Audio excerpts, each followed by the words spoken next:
Welcome to the EOB podcast, where we talk about the weekend box office and the new openings this week. I'm Benno. And I'm Sen Duong.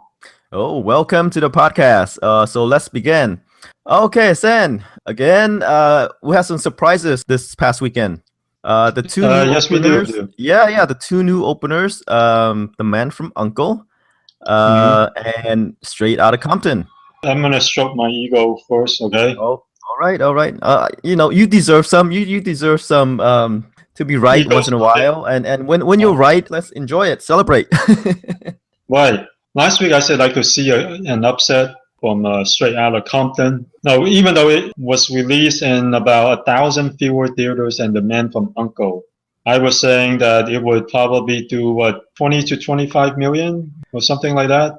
I believe you were saying, Straight Outta Compton. You say it would do 25. Oh, 25. Okay. Yeah. And then The Man from U.N.C.L.E. I said would do about 15. Yes, 15 to 20. So I thought Straight Outta Compton will upset The Man from U.N.C.L.E. and be the top film of the weekend.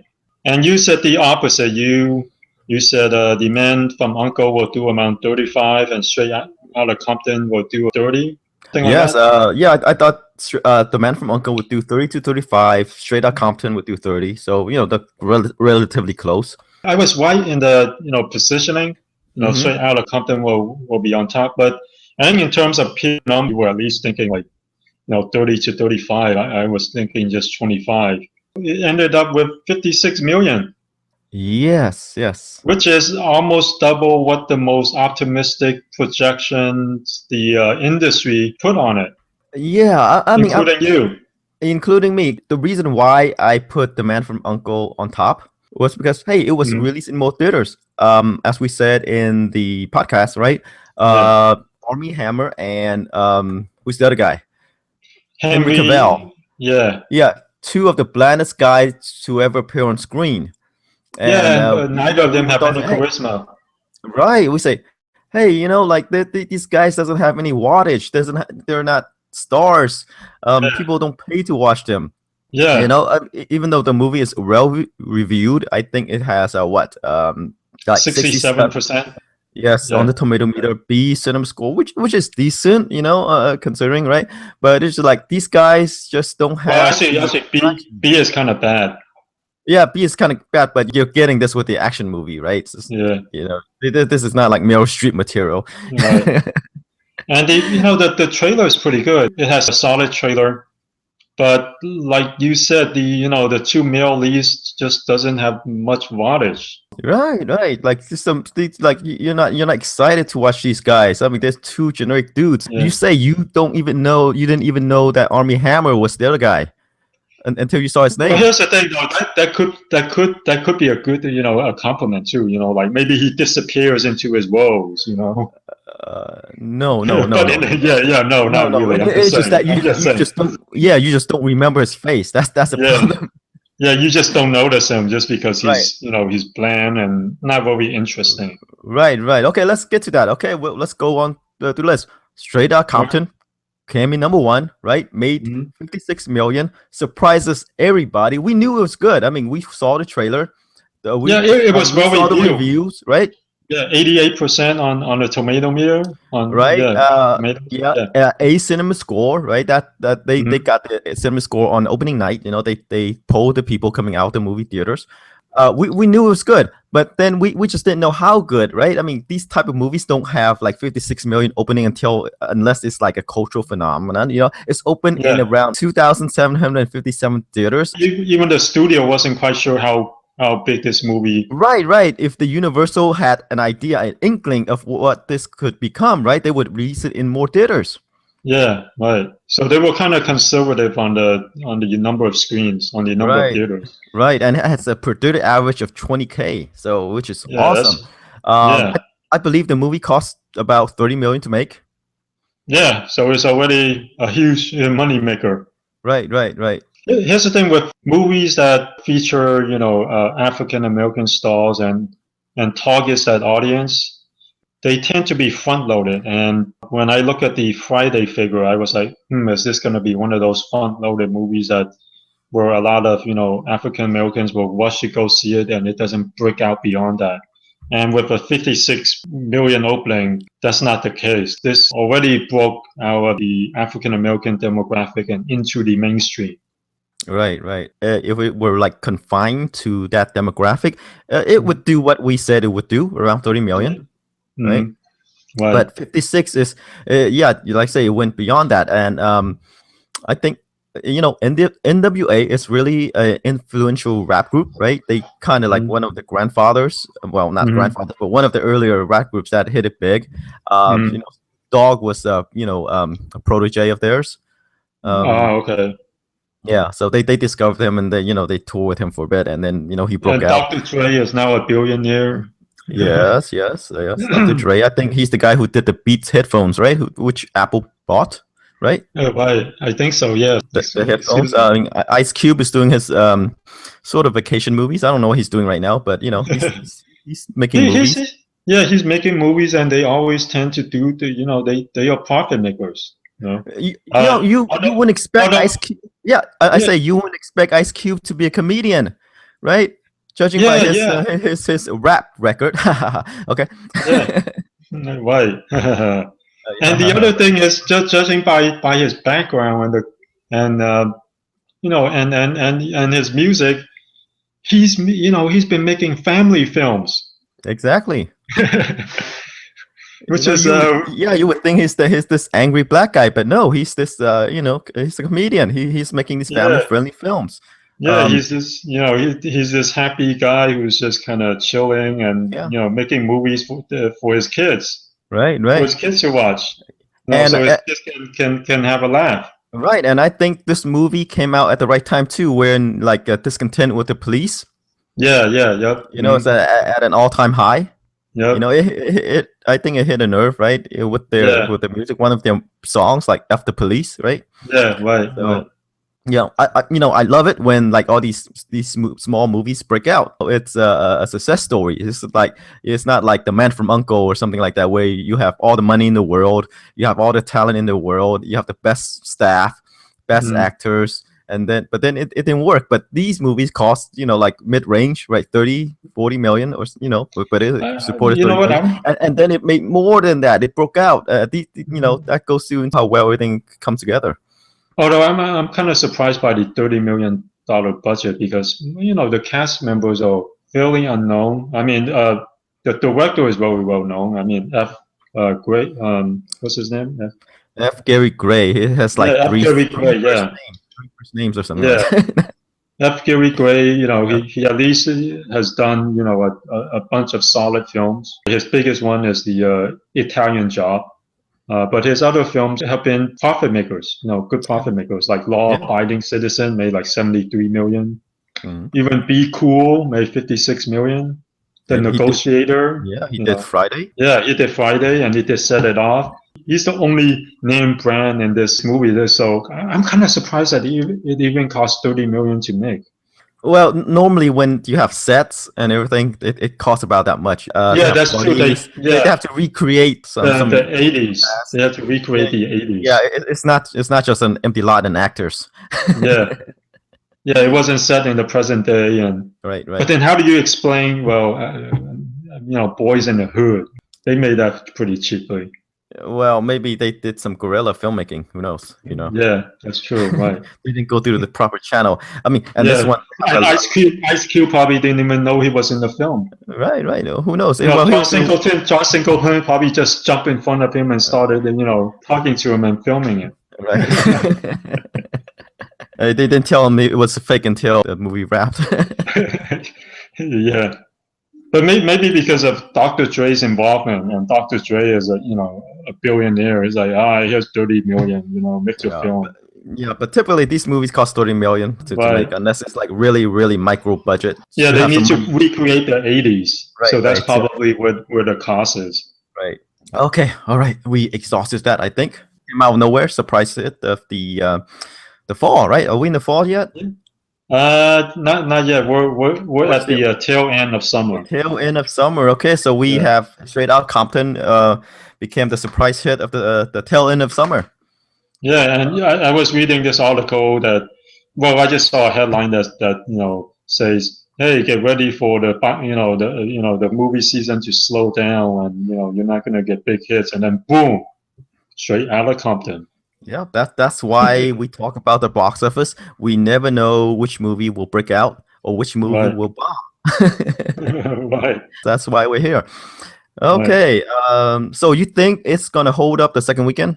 Yeah, I mean, with great reviews, great word of mouth, and a huge opening, I think it'll hold up. Usually with films like this, you can tell if it'll hold up in the following weeks by the drop off from Friday to Saturday, and the drop off here isn't that bad. Let me see. See, Friday 24. It made about the same amount on Saturday as Friday, so it's not front loaded. So I think it'll hold up.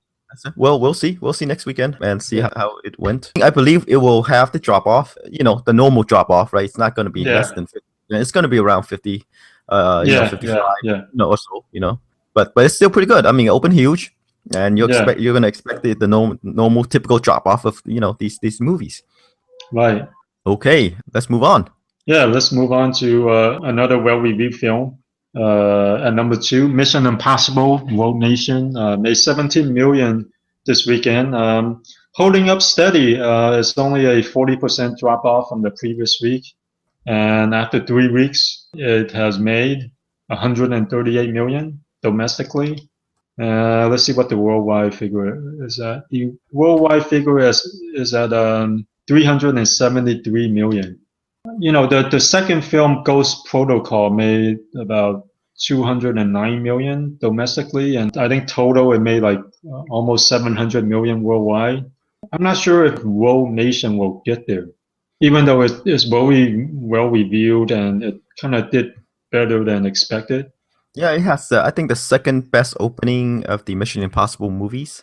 Yeah, at its current pace, I'm not sure if it can get to 200 million. And Yeah, it seems like it is slowing down. It's at 138 right now. yeah, Assuming that has 3 more weeks to go. I don't know. yeah, Like because and then we're getting into the fall season. yeah, and then things really slows Mhm. down. Right. Because like with the And summer, like it's released at the sort of like you say at the tail end of the summer, yeah, right? It yeah, doesn't have those extra weekends of people being out of school or on vacation or what have you. right. And with 700 million, it still has about 300 million to go, and that's a lot of money.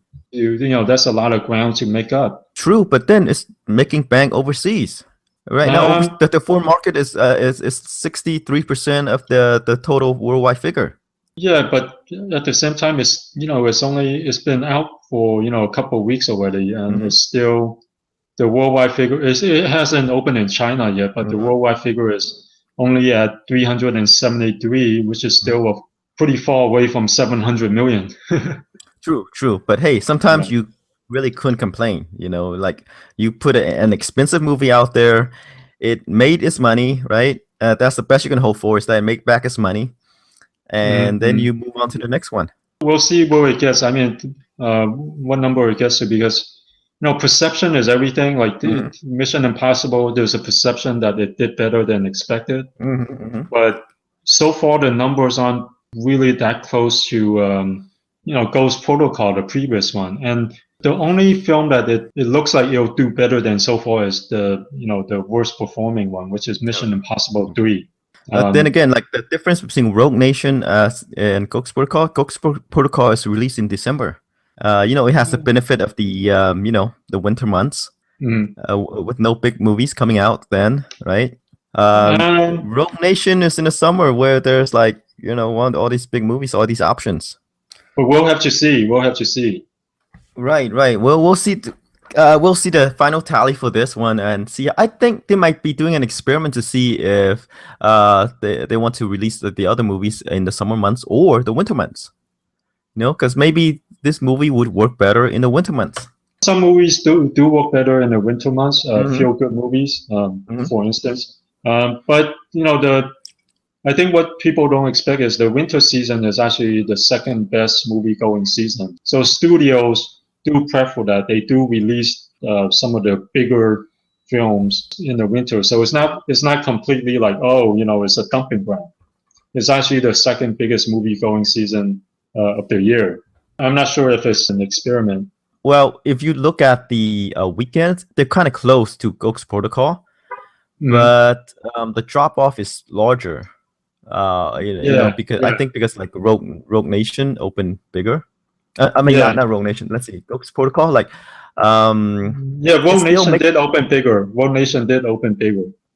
Right. But like Ghost Protocol, right? It in its third weekend is still making around what 29 million. Or 38 million, depending on how many days you count it, right? That's New Year's Day. But like Rogue Nation in its third weekend is making around what 17, so it's like almost half. So that's why it looks like it's gonna make less than Ghost Protocol. That's what and that's why this the perception is that it's doing better than expected, but that the numbers are actually looking, as the weeks go by, is actually looking kind of disappointing. Okay, we'll talk some more about Mission Impossible. And see. Okay, all right. Let's move on to number 3. The Man from U.N.C.L.E is the other new opener last weekend. It pulled in 13.5 million.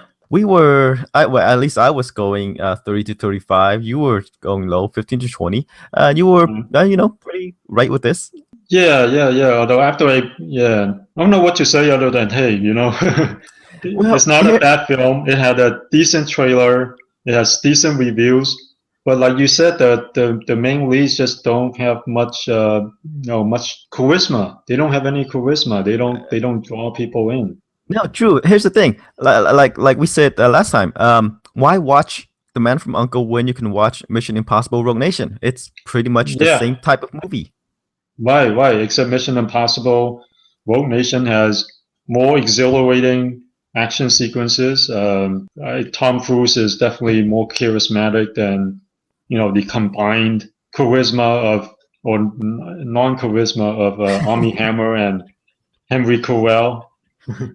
Well, yeah, I mean, they're really like these neutral characters, right? I mean, you would know who they are, or you would hate them if you don't like them, but you don't have any feeling for these guys. It's like, oh, okay, they're there. Yeah. Well, I don't think you hate them. They're just kind of they're like Chris O'Donnell, No, I mean, no. There's some people, there's some faces that you hate. You have a negative reaction to, like you want to punch those guys, right? But these guys just like, those some generic faces. You don't feel like punching them, and you don't feel like hugging them. Is what you're saying? No, yeah, that's what I mean. That's the worst place to be, right? I mean, at least you can get to play the villain, right? But if you're like neutral, you couldn't play any of those. But yeah, completely disappointing. I thought it would open bigger because hey, you would need some confidence to open it in over 3,000 theaters. Right? You say, if you're the studio, say, hey, let's open this big because we thought this we have movie. Superman. Yeah, we have Superman. We have Armie Hammer, the Lone Ranger. We have action. We have espionage. We have Guy Ritchie. Guy Ritchie, who hasn't done anything since 2009. And Guy Ritchie is doing the King Arthur movie. Hey, I don't know. It's another high-priced movie for Warner Brothers. Remember, Warner Brothers had to shelve some project because of cost overruns, and King Arthur was one of those movies, and they restarted with Guy Ritchie. So I'm not having great confidence in that movie. It's a fantasy movie, right? Like with King Arthur. So I don't know. Anyway, but we'll talk about it when it comes. I am curious to see what Guy Ritchie would do to it, his take on it. Oh, I think we could see some Sherlock Holmes camera work with it, I guess. Yeah, and with the fantasy element, it'll at least be interesting.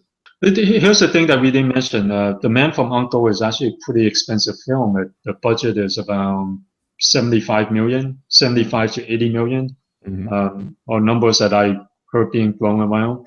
And at 13.5 million, it's not going to make that back domestically.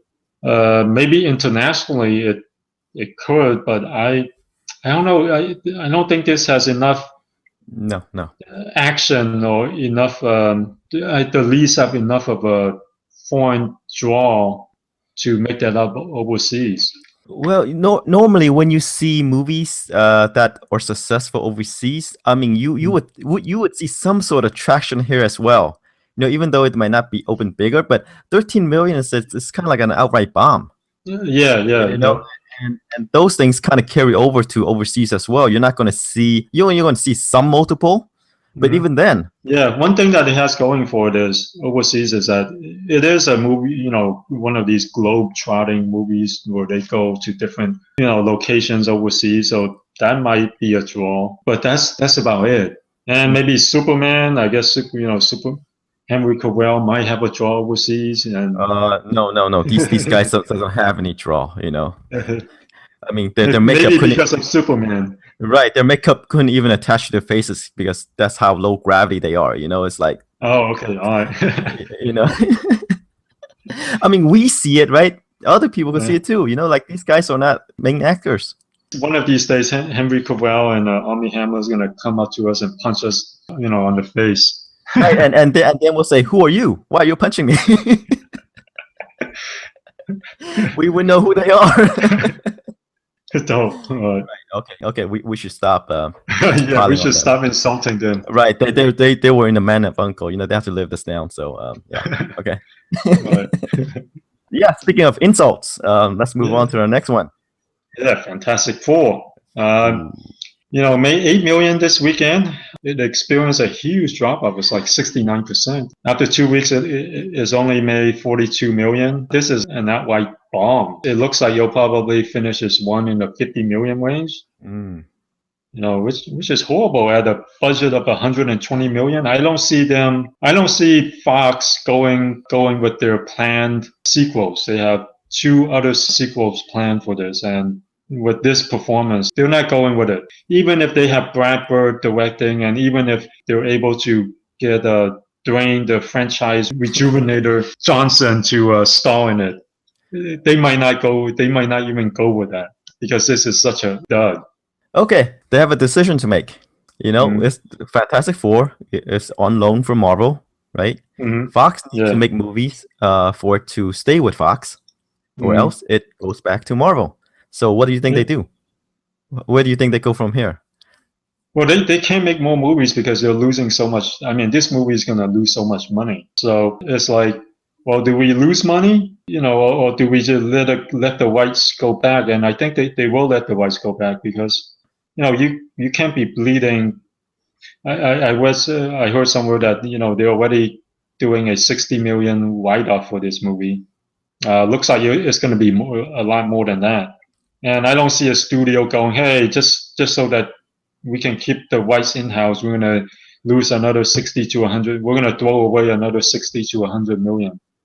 Right. So you don't think they'll do the Sony deal? Let Marvel handle it. They'll do the Sony deal, yeah. Yeah. They'll either do the Sony deal or they let the rights run out. And the thing is, if I'm Marvel, I might not even do the Sony deal. I'm just going to say, go ahead. Try making another one to keep the rights. Oh, okay. Because it's not like Spider-Man. The Amazing Spider-Man, at least the first one made like 750 million worldwide, and the second one was close. It didn't do as well as the first one, but they still ended up with like 700 million worldwide. And at least I don't think they lost much money. It's just that the trend is going down. But Fantastic Four is just an outright bomb, a huge money loser. If I'm Marvel, I wouldn't even do the Sony deal. I'm like, hey, you want to throw away another $100,000 just to keep the rights? Go ahead. Oh, so dare them to fail again. Yeah. Okay. That's a viable strategy too. I mean, they have no leverage. But Sony at least has leverage. They're like, hey, our Spider-Man reboot might not have made as much as before, but hey, they're still profitable films. They still make 700 million worldwide, which is more than what the Superman reboot made. So hey, we can still crank out more. But Fantastic Four, I mean, when you're losing money, you're not gonna crank out more films. Right, that's true. Hey, remember that Fox let the rights to Daredevil lapsed, right? Yeah, They and made the Ben Affleck movie and it didn't do well, and they decided not to go forward with any others and let it go back to Marvel, well, and they this kept Fantastic Four.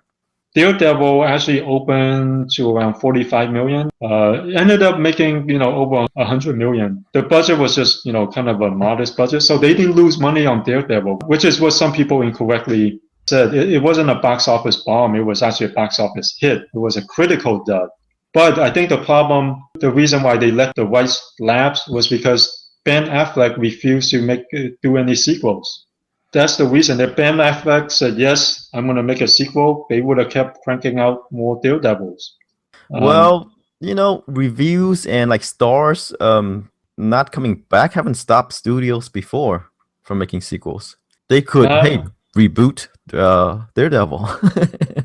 Yeah, they could have rebooted Daredevil. Yeah, they could have. The first one did make money. I guess it does have a bad kind of a buzz or bad feeling towards it. It doesn't evoke it doesn't evoke like, hey, ooh, Daredevil, right, bring me more movies. You're right, but that hasn't stopped studios before. It's like, oh, if they make money, they're gonna make more, regardless of how well reviewed it is, or who panned it. They're gonna make more. If they run the numbers saying, hey, this we can make money on this, they'll do it. Right. So I don't really buy this excuse of like, oh, Ben Affleck's not coming back, or that it's not well reviewed, so we're gonna stop there. We're gonna control ourselves. Well, I'm not too sure though, but because the thing is, when you look at the numbers, it wasn't great, but it wasn't bad. Worldwide, domestically, it made 102 million. Worldwide, it made 180 million, and at a budget of 78 million. So it's not bad. It made more than twice its budget. In 2003, when the foreign market wasn't as huge as it is now. It's one of those movies that are kind of in the middle, but it's poorly reviewed. With Pacific Rim, for instance, it had solid reviews, it had a great reception, and it's well regarded by fans. And so they went with a sequel, even though the numbers, are barely. It's just kind of okay. It cost 190 million, and worldwide it made 400 million. Which is not much better than what Daredevil did. But the only problem with Daredevil is people aren't excited about it. The reviews were horrible. Ben Affleck didn't want to come back. And so when you're kind of borderline, I think with those two things, it probably pushed him towards not doing another one. Okay, that's cool. Oh, the thing about Fantastic Four, I think, is I believe the Sony deal is still on the table. Right, it's not as simple as Marvel letting Fox do it. I think it depends on what Fox is willing to give up, right? Sony could be asking. I mean, not Sony, but Marvel could be asking stuff from Fox. That's unrelated. Could. Fantastic Four. I mean, like they might say, hey, if you let us include. The only way we'll take this deal is if you let us include X-Men in the cinematic universe. So. Right. They could ask for more. Yeah. Yeah, because Marvel actually has leverage now. Fox has no leverage on Fantastic Four right now. Right. It just depends on how much Fox is willing to let go, or how much Fox is willing to give up. Right. X-Men is a big bargaining chip, right? Yeah. Yeah. So the Fox will probably bring X-Men into the table, and Marvel will want them to bring X-Men into the table. Right, because I don't see Fox willingly want to give up Fantastic Four. Yeah, that's true. Yeah, that's true. You want to hoard assets, not give them away. Unless they're bleeding money. Unless they're bleeding money. Like, in this case, they're bleeding a lot of money, though. Right. But the thing is, they could keep this thing. They just make another fantastic video. Right. Oh, you know what? They could hire Roger Corman and make it for a couple million. Right. Is this still working? Oh, okay. I don't know. It seems like it. Okay. But hey, none of Roger Corman's film lose money. Yeah, that's true. Hey, they all make money. Yeah, there's that. Right. All right. Let's move on to number 5. The Gift was 6.5 million this week. Relatively decent hold, 45% drop off after 2 weeks in release, it has made about 24 million and a budget of just 5 million. And I think with films like The Gift, which is really well reviewed, it has a 93% on Rotten Tomatoes. I think with films like this, where it's not a huge blockbuster, they kind of get overlooked. It's a decent sized hit. It looks like it'll probably make 30 to 40 million when it's all said and done on a budget of just 5 million. And because of huge, massive hits like Straight Outta Compton, you don't hear about it. Well, mainly because this movie kind of like have negative expectation because it kind of looks like a generic thriller, stalker movie. Yeah. It stars Jason Bateman, someone who really no one really buy tickets to see. And when Jason Bateman does a movie, it's usually a comedy, right? Yeah. And Rebecca Hall and Joe Egerton, there's some name to these things, but they're really not like the A-level people. Yeah. And so there is some sort of like low, very, very, very low expectation out of this movie, but it surprised people. For some reason, it's well reviewed, over 90% on the tomato meter, despite how generic it looks. Mm. And people in it say it surprises people because no one was expecting anything. Yeah, these are kind of the middle class of movies. They make money. Yeah. And this one looks like it'll make a decent amount of money, but it's not like it didn't open to like 50 million, so people don't talk about it as much. Right. Like I said, Fantastic Four wish it has the gifts margin. Yeah. All right. And Fantastic Four wishes that it could do as well as the next film on the list at number 6, Ant-Man, with 5.5 million at a drop off of just 30%, and after 5 weeks in release, it has made 158 million. You know what? Before, I was saying, hey, it'll probably end up making like 150 to 160 million.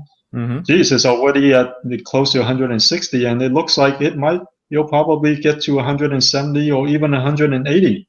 Which is Captain America, Thor level. That's how much those two films made. The first films in those franchises made, which is pretty damn good for a third tier, comic book character. It is a study in contrast between Marvel and Fox, right? Yeah. Ant-Man, third tier character. Fantastic Four, first tier characters. Yeah. Different paths. I mean, Marvel is able to bring someone you never heard of. Ant-Man, ooh, right? Yeah. And it made lots of money that rivals some of their bigger properties. Yeah. Fox couldn't even bring one of the top tier superhero characters to that level.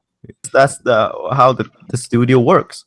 And Marvel, right? I mean, they're willing to take risks on directors. They're willing to take risk on the actors. So that's why they're able to bring in all these things, right? But Fox normally, other studios usually, go on and say, hey, we need to get this thing made. Let's hire Josh Trank, who we really know nothing about because he only has one movie to his name, and of course, then the stories coming out saying there was trouble on the set with Josh Trank. They pretty much kicked him off, right, and having someone else brought in to fix the movie. Yeah, I wouldn't blame Fantastic Four's failure on their directing decision, though, because most of these comic book characters were directed by guys like Josh Trank. Like Spider-Man was directed by Sam Raimi, who at the time has only done, these indie genre films that were surprise indie hits. Even X-Men, was directed by Bryan Singer, who was an indie director at the time. They've been following that formula, hire indie directors who are good at making indie genre films and give them a humongous budget. It has done well in the industry. I think Josh Trank is probably one of the first casualties of that decision. Yeah, I read different things about Josh Trank. Mm-hmm. Some say that he would have a hard time finding a job for a while because of this. I don't know what the real story is. I don't know where the problem lies. It could be at the producer level, it could be at the director level, it could be at the studio level. So I don't know. I mean, it could be like a combination of factors, right? When a movie fails, it's not just on one person. Yeah. You know, and you know, and compare that to Marvel. It's always the buck stops at the top. It's always Marvel. If Marvel doesn't agree with the director, kick him off or her off. Yeah. You know, they don't let the problem go to oh, okay, that guy's locking himself up, or you know, like disagreement. You know, any disagreement, they stamp out early. Yeah. You know? True. So that's why we see the Ant-Man performing, even though like we say, third-tier character. You know, third-tier character doing business as a first-tier character. Right. And remember that previous podcast where I say that why Marvel is better than Pixar? I think it's because Marvel has the storyline.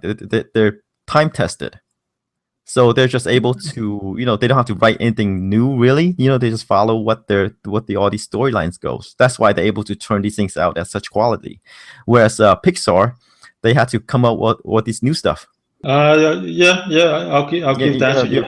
That's one of the reasons why Marvel is at that level. I'm saying that consistency, because they have already battle-tested storylines. Well, the problem with the battle-tested storylines is you can tell from films that tanked that these stories aren't as battle-tested as you think.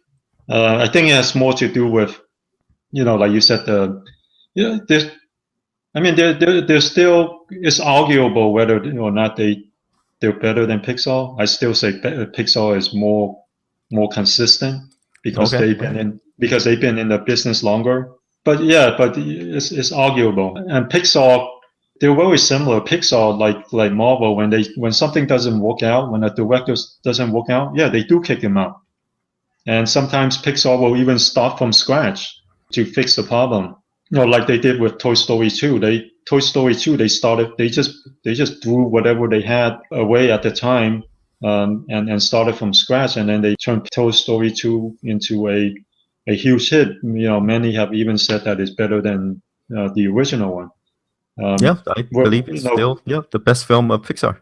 Yeah, and with Ratatouille, it had a trouble production, and they kicked the director out, and they brought in Brad Bird, and it turned into a really well-reviewed film, turned into another Pixar classic. All right. I think box office-wise, you can say Marvel because of the Avenger movies, because of the two Avenger movies have done a bit better, but overall, I think they were pretty even, even at the box office level, because every Pixar film is almost a guarantee to make 200 to 300 million, very consistent. And the films, with the exception of Cars 2, have been pretty well reviewed. And it's the same thing with Marvel. Their films have been pretty well reviewed, with the exception of the Incredible Hulk. Oh yeah. So I see a lot of similarities, and I'm still not convinced that Marvel is better than Pixar. So we'll have to. What we do agree on is that both of them are great brands who are very consistent. They're at the top of the food chain right now. At their respective industries. Not in the same industry, but at their respective genre. So and it's amazing that Disney owns both of them. Oh yeah. All right, let's move on. To number 7, Vacation. In its third week, it made 5.3 million, experienced a roughly 40% drop off from the previous week, and it's made 70 million so far. I have to take back what I said about Ed Helms, that hey, he couldn't open a movie, and he couldn't. This Vacation movie is kind of turning out to be a decent sized hit, a modest hit. The budget is only 30 million, and it's already at 47 million. It could make up to 60 million, which I didn't think was possible. Before it opened, I didn't think it's possible that it can match the original film. The one with Chevy Chase made 61 million total, and I didn't think this could match it. And it's looking like it could get close to that. Yeah, there's not a lot of comedies in theaters right now. So a lot of family films. Yeah. Right. Although Vacation is not really a family film, right? I think it is. It's like this guy taking his family on a Well, yeah, but vacation. it's rated R. Is it rated R? It's rated R. Yeah, in one of the Red Band trailers, you see Chris Hemsworth in underwear. Okay, all right. Definitely see the outline of his thing. His hammer. Yeah, his hammer. Yeah, yeah. Okay, all right. So it's not really a family film. All right. Thanks for clarifying that. I was gonna take my kids to see it, but I guess I would. You have some explaining to do. Yeah. Is that his hammer we're seeing? Yeah. Okay. Okay. I'm gonna use that. I'm gonna use that, by the way. To catch that. So definitely more vacation movies, right? I don't know. Maybe it's the only thing is it wasn't well reviewed. But yeah, you know what? They could go with more vacation movies. It's like The Gift, kind of a modest hit. Except The Gift is probably a lot more profitable. But Vacation is turning out to be a modest hit. Yeah.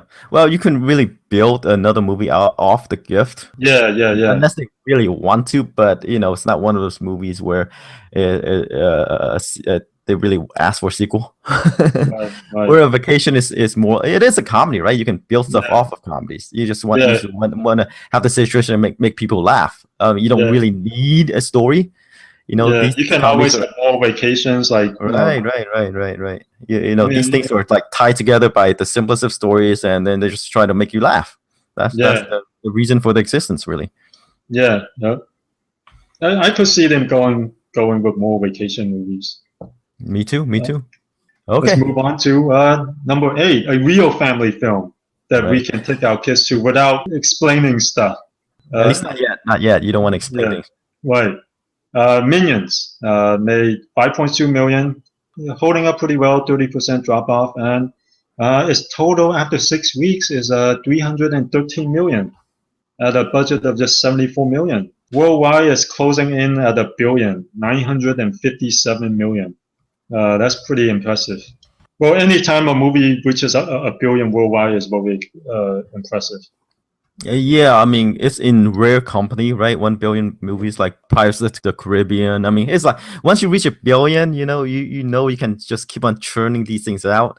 There is an audience for this. You hit a nerve, right? I mean, even if it made half that, you're gonna make a And the impressive thing with this is Minions is a spin-off and it's making $1 billion. Now Universal, they have the Despicable Me franchise, which is a $1 billion franchise. Right. And they have the Minions, a spin-off. That's a $1 billion franchise too. Right. Now, you know what? Universal is thinking the Minion cinematic universe. Right? Yeah. They have the main group characters. They have the Minions. They can spin off of different other villains as well. I mean, if they want to, right? Right. Don't forget the eye patch guy coming. Right. Right. And of course, that's the same studio that made Straight Outta Compton. So they're doing really well, and they know what they're doing. They have their stuff together. True. One thing we have to point out: Minions made for 74 million. Fantastic Four made for 130, right? Yeah. we have to pile on Fantastic Four. Because right. it's gonna come and go. Yeah. Kick them while they're down. Right. Let's move on to number 9, Ricki and the Flash. Made 4.6 million this week, holding up pretty well. A drop off of only 31%. After 2 weeks, it's already made almost 15 million. It's a Meryl Streep movie. This one looked like it could make in the 20 to 30 million range, which is not bad. Yeah, this movie might cost about 15 million to make. Yeah, right. So they'll make a profit. Another one of these kind of small, modest hits that keeps the studio going, but people will probably not remember. Kind of like Vacation and The Gift. Right, except this movie is really kind of like an indie movie, really. Yeah. So it is expected to generate this amount. It's like, they want to do this movie because hey, of the story of Meryl Streep. If Meryl Streep's interested, hey, we're gonna fund it. It might win some awards. Yeah, and no dollars in it. Hey, Right. So one of these movies that's not expensive.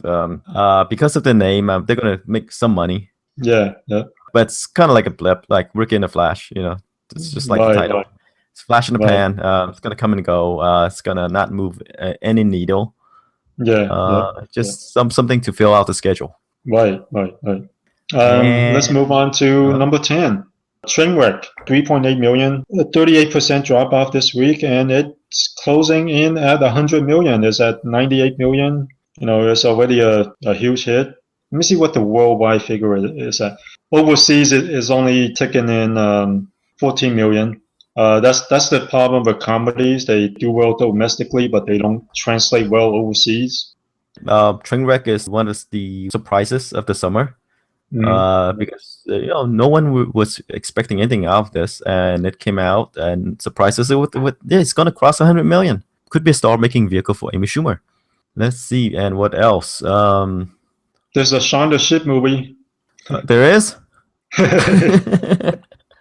Yeah, it's not making much of an impression, even though it's 99% on the tomato meter. The good news is Lionsgate, I read, only bought the rights for only 2 million for the US release. But with marketing, they said that they'll break even if this film makes 15 million, and it looks like it'll make a little bit more than 15 million. Yeah, it looks like it'll hit the magic number of breaking even. Yeah, but not much more. That's the only problem. Right, not much more because because Claymation here has a really spotty record. Like even the best makes only around 50 million or so.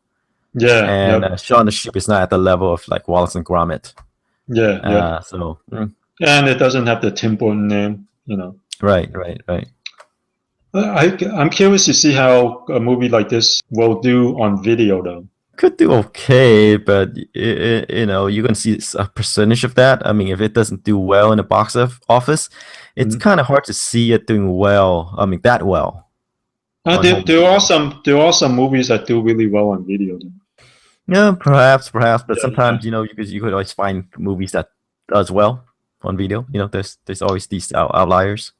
Yeah, well, there is such a thing as a wait for video. True. With a lot of these family films, they do tend to do pretty well on video. So I'm wondering if Shaun the Sheep will have that kind of effect.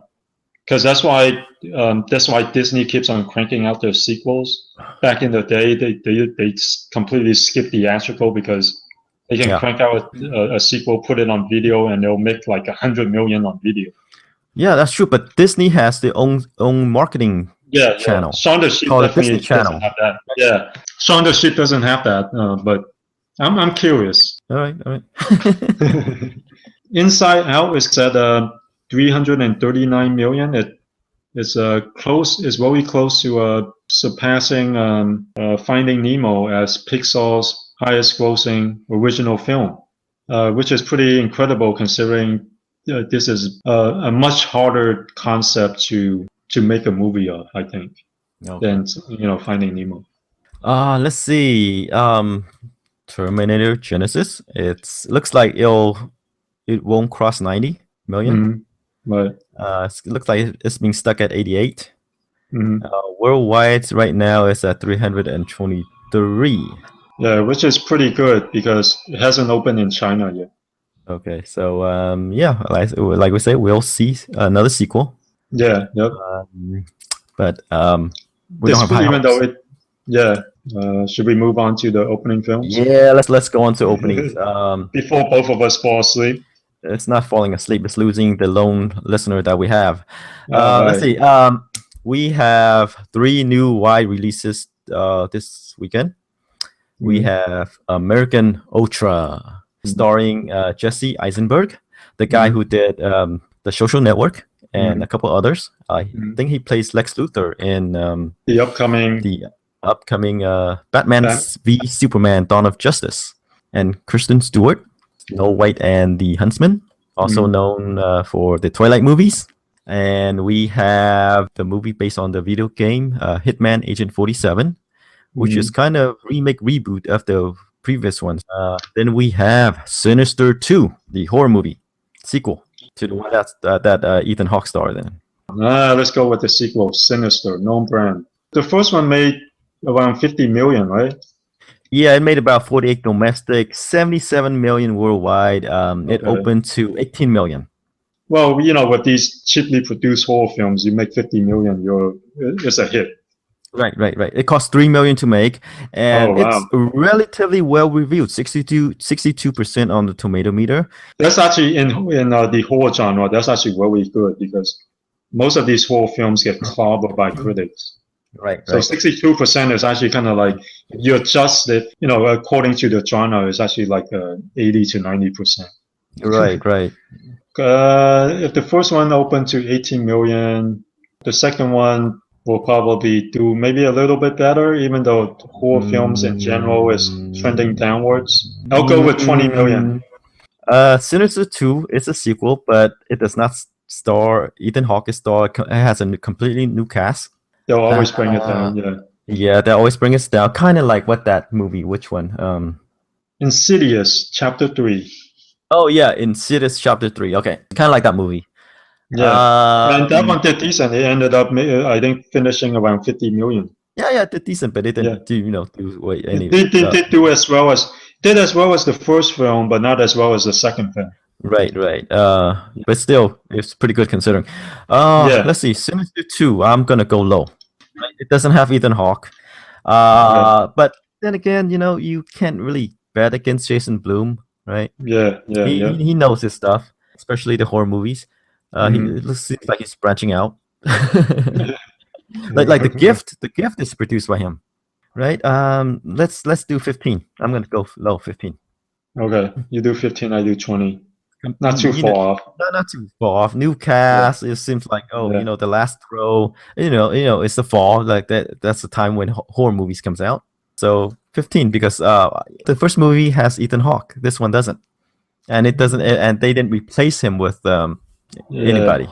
And even though Ethan Hawke isn't a huge draw at the box office, at least he's a name. Right. I mean, you wouldn't expect Ethan Hawke, like an Oscar. Doing a horror actor movie. doing horror movies. Right. Yeah. So he must have seen something in the first Sinister movie, right? Right. Okay. Let's go to Hitman. Oh, Hitman, Agent 47. Not to be confused with Hitman, the 2007 movie. The 2007 movie was a modest hit. Modest hit, made about 40 million at the box office, I think, and then worldwide it made 100 million.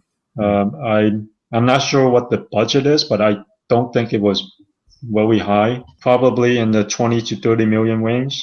And that's why we're seeing this sequel / reboot / whatever you want to call it.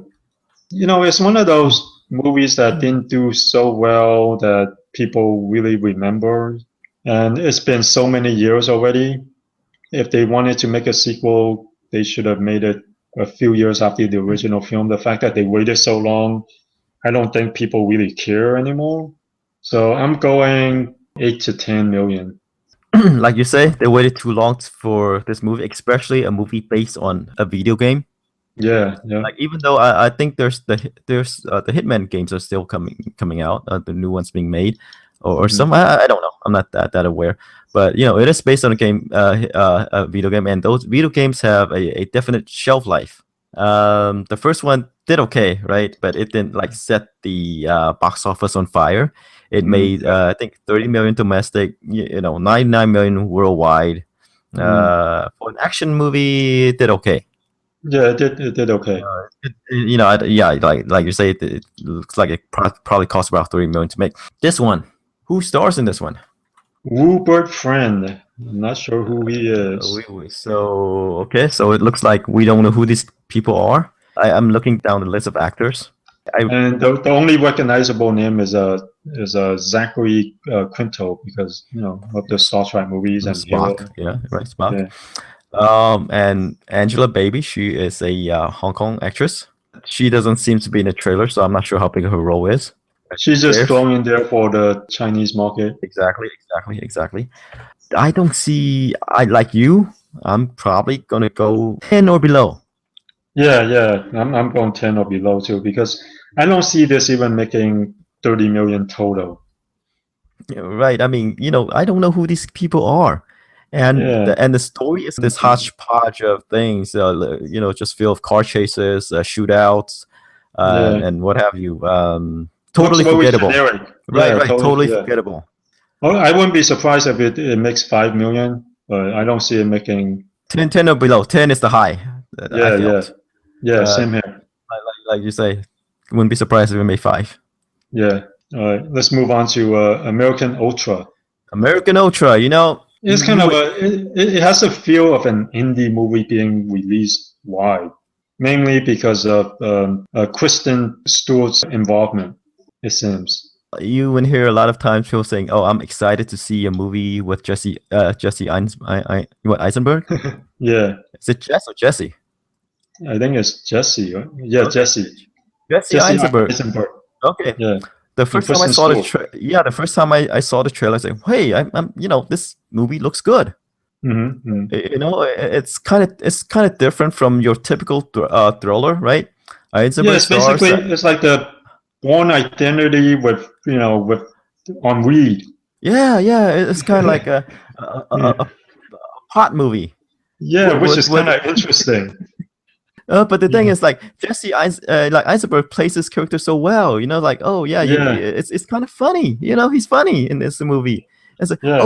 what am I doing? My body just moved on its own. Oh, I just took down 3 guys, and it happened in the Flash. You Yeah, know?